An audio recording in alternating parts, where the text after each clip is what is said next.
Έλα Καραγκιόζη. Πάτε, ήπιατε, ντερλικώσατε και εσύ και η παρέα σου στην ταβέρνα μου. Πάρε τώρα το λογαριασμό. Φέρτονε και Μανώλη, φέρτονε. Πω, βαρύς, 7,5 γραμμάρια. Άντε, πλήρωσέ με και μην γελάς καθόλου γιατί θέλω να μαζέψω να πάω να ξεκουραστώ.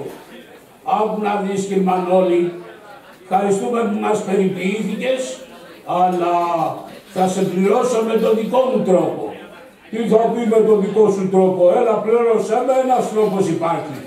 Άκου, θα σου πούμε ένα τραγούδι και αν σ' αρέσει το τραγούδι δεν θα σε πληρώσουμε.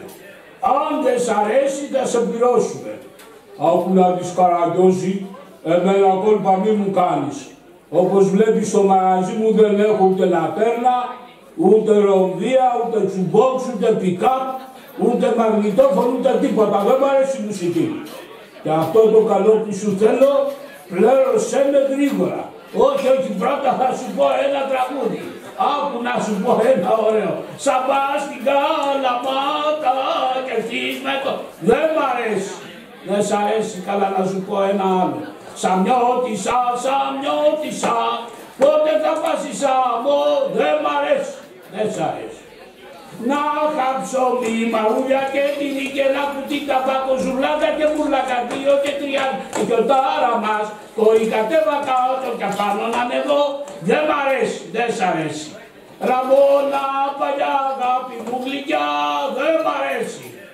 Δεν σ' αρέσει, με έσκασες. Καραγκιόζη μου, καλά φάγες και 2,5 κιλιά σου, για σήκω πλήρωσε το μάγερα και τράβα στη δουλειά σου. Αυτό μ' αρέσει. Αφού σ' αρέσει, άντε γεια σου και ευχαριστούμε πολύ. Πώς, αυτό με συμφωνήσαμε. Ω, κεραμίλα που με πλάκωσε. Ω, Καραγκιόζη. Γεια σας, παιδιά.